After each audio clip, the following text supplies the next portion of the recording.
Welcome back to an instant reaction edition of the Night Report podcast. I'm your co-host, Mike Broadbent. Joining me once again is Richie Schneiderite. Richie, we haven't had one of these in a while, but we did receive a commitment today from class of 2023 quarterback Ajani Sheppard, who we kind of teased about offering a day ago, 2 days ago. It was a recent offer. He jumped right at the opportunity, though. Before we get into that, this podcast is brought to you by BetOnline. Basketball is back, and BetOnline remains your number one source for all your sports betting needs this season. You'll always find the latest odds, team matchup info, player news, and game trends on BetOnline. As your continued source for all your sports wagering information, BetOnline features live betting, free contests, and giveaways all season long. It's always the fastest and easiest way to bet on all your favorite sports and events, whether that's NFL, NBA, NHL, MMA, boxing, tennis, or even golf. You can head to betonline.ag to join and receive your 50% welcome bonus with your first deposit. Make sure to use the promo code BELIEVE, that's BLEAV, to receive your rewards. BetOnline, where the game starts. All right. So Ajani Sheppard, Iona Prep High School in New York. He is a 2-year starter for them. He's listed at 6'2" or 6'3", 230 pounds. He's a big guy. Tell us what we're getting in Ajani Sheppard. I guess for starters, this is a guy Rutgers has kind of been on a little bit on and off with for quite some time. He was on campus back in June. I forget what camp it was. There's like 4 or 5 or I think there might be 6 of them at this point. But he was on campus back in June. Gleason talked to him a lot, showed him a lot of interest, but never actually threw out that offer. So I guess that's kind of delayed the recruitment a little bit right there. He ended up going to Old Dominion. Or committing to Old Dominion a couple months later. But then Rutgers just got really interested again. Once Gleason was gone, they know they needed a quarterback. Obviously, Grusher was the first offer they threw out. Things didn't work out there, so then they go right up to 1A, 1B.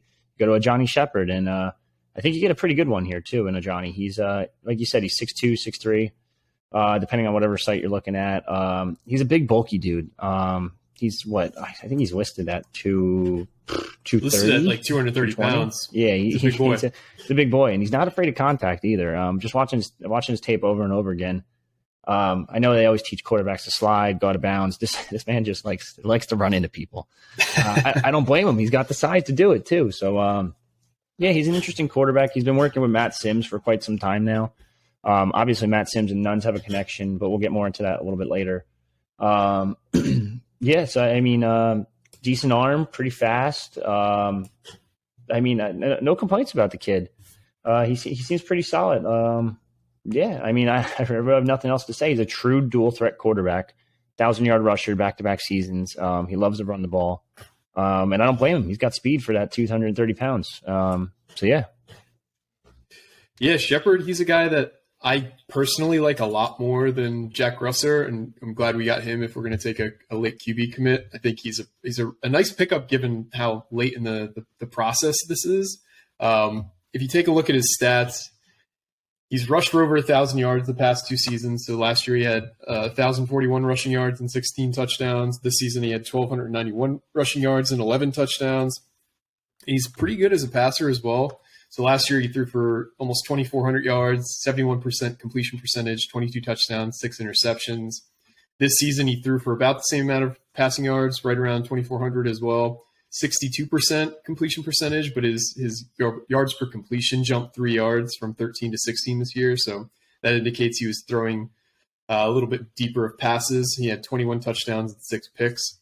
He went into Bosco this year early in the season and beat the Ironmen in Ramsey for Iona Prep. Iona Prep probably isn't as talented of a team as Don Bosco, but he was the best player on the field that day. I know that they lost to St. Anthony pretty badly in the state title game this year, Iona Prep, but they did win the state title last year. They have a couple really interesting players at different levels. So Ellis Robinson, who's I think a top 10 player in the 24 class. He's up there. I'm not sure where exactly, but he's obviously up there. Yeah, who's now at IMG. He started his career at Iona Prep, so there's a connection there, possibly to future recruits. Justin Jolly, UConn's breakout freshman tight end, went to Iona Prep as well. I think he was named to like a lot of mid-season freshman All-American teams. He's probably going to be on a lot of year-end freshman All-American teams this year as well. He's very good. He's very athletic for a tight end, so maybe we could convince him to come to Rutgers as well. So there's a lot of talent in the Iona Prep program and a lot of alumni that are very good. I believe Rutgers has recruited Iona Prep pretty well in the past as well. Mm-hmm. I could swear there was players. I don't know if it's Blair. What was his name? Blair Bynes. It sounds like there was a bunch of kids in the past who recruited from there.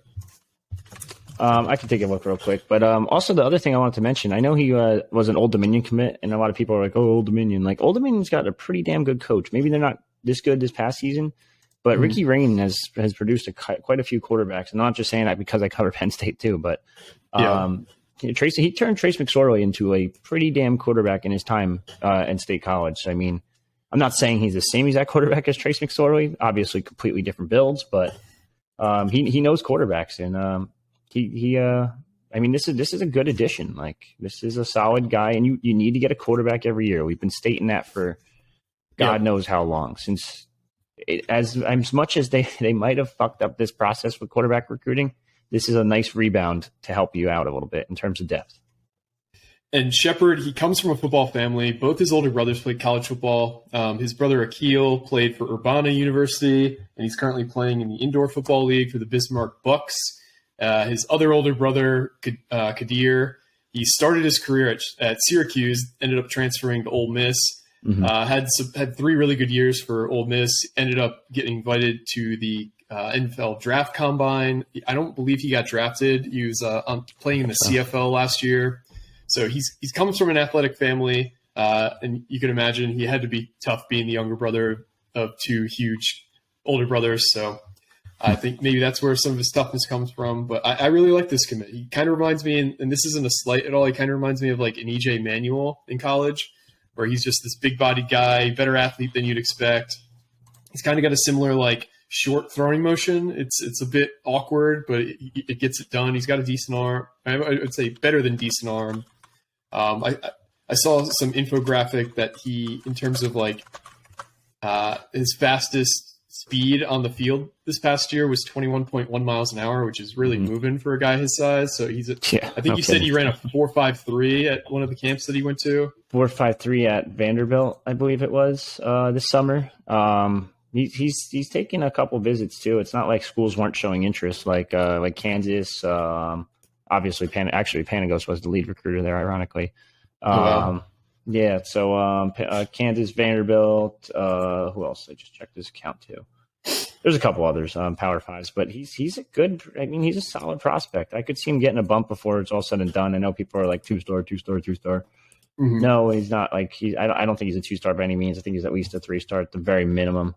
I was talking to his coach before, and we'll have an article on that soon. But he spoke very highly of him. He's a big time RPO guy.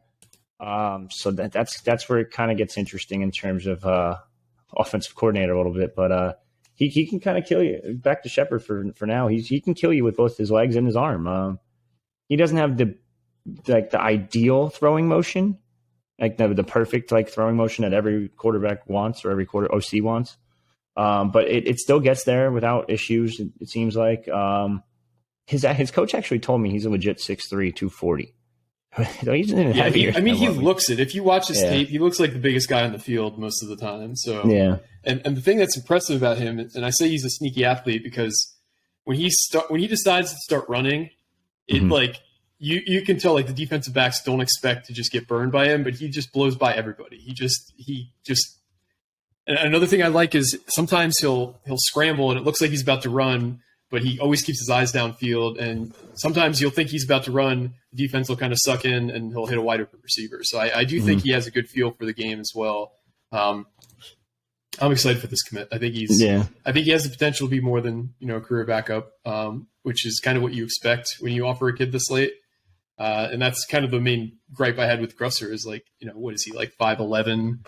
He's undersized and he's more of like a game manager type. Ajani is more of a dual threat, like a true dual threat, like we were talking about. Yeah, it's definitely it's interesting because like you said, watching his tape, the offensive line there is not the greatest in the world. And I know this sounds like cliche to say just because he has a bad offensive line in high school, it's going to help him at like a place like Rutgers who has a bad offensive line. But it's true. Like now he's kind of used to moving out of the pocket and being a little bit more mobile. Even throwing on the run, like some of his throws on the run are like pretty accurate. Like he's a solid prospect, and he has some. I don't know how good his receiver core is. I know they have the kid Dylan, who's a 2024 kid that actually visited Rutgers this summer. I forget. I'm not even going to try to pronounce his last name because I forget how to say it. It's like Irgavu. I just pronounced it after saying I wasn't going to. But anyway, no, he's not bad. I think he's a solid get this late, and 2-year captain. And based on everyone I've talked to, he's pretty well respected in the community too. He's a big team player, helps out where he can, and solid addition for Rutgers pretty late in the game, especially when you get an RPO type quarterback, which screams, I think, what we might have to go into next is that OC talk. Yeah, tell us what you're hearing about OC, because I think you had a few breadcrumbs dropped your way in this commitment process. Yeah, so I mean, just based on the fact that he's an RPO guy, a true dual threat, Gavin's a dual threat, it seems like they're starting to lean more and more towards hiring a dual threat OC. And I think, I know we mentioned in our last pod, and we went on a little bit of a rant. Yeah, I mean, we definitely screamed a little bit at one point, but you need a guy that can. You need a fast-paced offense. You need a guy a mobile quarterback, and I think that's what Greg's going to start looking into. I think whoever he brings in is probably going to be like a run-pass option type OC, and that's exactly what I would love to see at Rutgers. It's about time. You have Gavin, who's pretty mobile. You have this kid, Ajani Sheppard, who's pretty mobile. Simon's even mobile at times, mind you. I still think they probably hit the portal for a quarterback, whether that be like. I don't know. Who's the kid that just entered from Monmouth? Musket or something?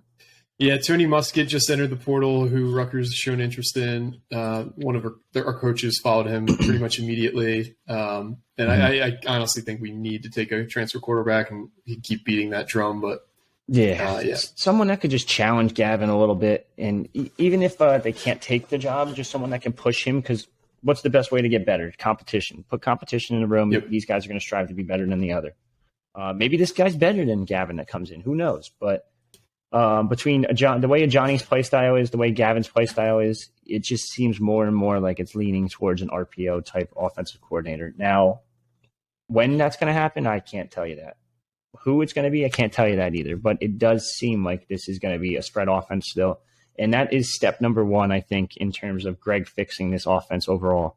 You have to get a coordinator that knows how to run a fast-paced, new style offense. The pro style is dead. Get rid of it. I'm done with it. You can't run it unless you have big uglies up front. And it's not just having the big uglies up front. You have to have good big uglies up front, because I said it this preseason. Is offensive line bigger? Hell yeah, they're bigger. You got 6'7" Willie Tyler, 6'6" J.D. Dorenzo, 6'5" Iona Brown, 6'8" Curtis Dunlap, 6'8" Holland Pierce. Yeah, cool. They're huge. Half of them suck. Like, I'm sorry, but they suck. Yep. So you have to get better up front. But if you have the spread, you can kind of hide that a little bit more, an RPO based type of spread. And I think Gavin's in an RPO would be phenomenal. I think this kid already runs an RPO and at Iona Prep, so he'll be pretty good at it already. And I think you got to find someone else in the portal. This is no offense to Evan Simon whatsoever, but I don't think he's as good as these other two in terms of mobility. And I think that's the biggest thing when it comes to RPO, and also being able to process the reads and get the ball out quickly. But that's a different argument I can make another day. Rant over. Yeah, I agree that we need another quarterback, and I think we've made it pretty clear our stance on the offensive coordinator situation. Are you hearing anything about a potential hire or timeline, or still? No timeline whatsoever. I know I said this in the last pod, and people ask me on the boards, stop throwing shitty names out there. Like, you're just throwing shit at a wall at this point. Like, they're like, Tim Lester. I'm like, Tim Lester had averaged like 16 points last year at Western Michigan. That's worse than Rutgers. And imagine watching an offense this year that was worse than the offense we had to watch. Yeah. Yeah, no, I'm good. I know he averaged 30 like 4 years ago, but 4 years ago, we're good. I do think it's still going to be an up-and-coming coordinator. I think that without a doubt, it is going to be probably a lower-level guy. I still think it's Conlon. I love Conlon. I know everyone's like, Decker's his OC. He runs the offense. Look at Conlon's offense over the past years before Decker. It was still a pretty damn good offense. Then he gets Tim Demorat, whatever it is. And, yeah, obviously it's going to excel a little bit more, and it just happened to be the same time they had Decker.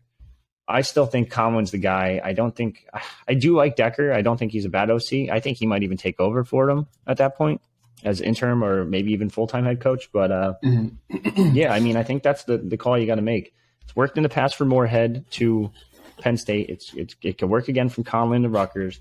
The man, averaged 500 and something yards per game. Imagine Rutgers even over doing 600 this year. Over 600. Imagine Rutgers putting up like even 400 per game on pretty offense. Nice. Add that in with Shiano's defense. Holy shit. You might win the Big Ten. Yep. I did want to kind of break some portal news here. So Rutgers, this isn't a guy I wrote up yet. Rutgers seems to be a little bit more savvy about their portal stuff based on a few anecdotes that I've picked up. I'm not going to say exactly what, but they might be reaching out to people they're not following on Twitter with new follows, of course, to say the least. Trying to hide it from you. Apparently. So there's a guy who plays who's played at Fordham. He's a New Jersey guy who just entered the portal yesterday. No new follows from Rutgers, but his receiver coach in 2019 and 2020 is currently Rutgers receivers coach in Demir Shaw. So Demir Shaw recruited this guy to Fordham. His name's MJ Wright. He went to Red Bank Catholic. This is a kid who graded very well on PFF this past year. He's one of their top 100 receivers. I think he had a grade in the high 70s. In terms of stat line, he put up 62 catches for 1,156 yards and 11 touchdowns at Fordham this year. He was one of, I believe, 3 receivers that Fordham had that had over 1,000 yards. This is the kind of kid that Rutgers has to land in the portal. We have intimate connections. He's from New Jersey. We have a clear need. If you can't go out and land MJ Wright, which is his name, then you really just can't land anybody in the portal. This is a must land for Rutgers. Yeah, Freehold native, Red Bank Catholic guy. You can get a little bit of an in there because I think they have 3 Power 5 guys on the roster currently with offers in 2024, 2025. I'm actually texting him, ironically, right now. Utah, Louisville, Northwestern, Virginia, Kansas, Temple, Western Kentucky so far. No Rutgers? No Rutgers yet. The biggest name would probably be Utah, I would assume. You could argue Virginia, Northwestern, or Louisville too, I guess. Kansas actually a pretty good program now too. So, and Lance Leipold knows talent, so I would trust that guy's evaluation. But no offers per se yet, but he is getting a lot of interest. A lot of schools just reaching out and talking, but we'll see what happens there. I think you'd be crazy not to reach out. Yeah, there's another guy that Shaw recruited to Fordham, who I don't think he has entered the portal yet, but he was another 1,000-yard receiver at Fordham this year. His name's DeQuince Carter. He's from Virginia originally. He also had over 1,000 yards, like I said. He had 56 catches for 1,166 yards and 13 touchdowns this year for Fordham. I mean, obviously, we keep talking about Fordham. If Tim Conlin ended up here and we had Demir Shaw, if you don't land these guys, then you just pack it up, man. There's no point in even trying anymore. So those are 2 names I think we should watch, especially MJ Wright, because he is actually in the portal. So yeah, there's so many names that are in the portal now that it's ridiculous. I actually thought about putting together an NJ portal list of just former New Jersey guys, just to show people how many are in the portal. It's getting insane, and the portal didn't even open yet. I know. That's the crazy part. I've written up 54 players already who Rutgers has shown interested in the portal. Last year, through the whole process, we wrote up 154 or 153. Sorry. And the portal hasn't even opened yet. The portal still has almost a week until it opens, and there's about 5 guys who I haven't written up from today either. So it's crazy. Yeah, and I can't keep saying it enough. You gotta cheat.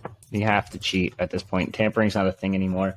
Look at BYU. BYU's quarterback entered the portal yesterday. Their starting quarterback for the last 3 to 4 years, and literally within seconds, everyone's like, "Yeah, he's going to Utah already." Oh, cool. That's how that works. Jeff Sims, the Georgia Tech guy. Yeah, he's going to UCF already. He just entered a couple hours ago. It's just if you're not cheating, you're not getting a big name. End of story. Cade McNamara entered the portal.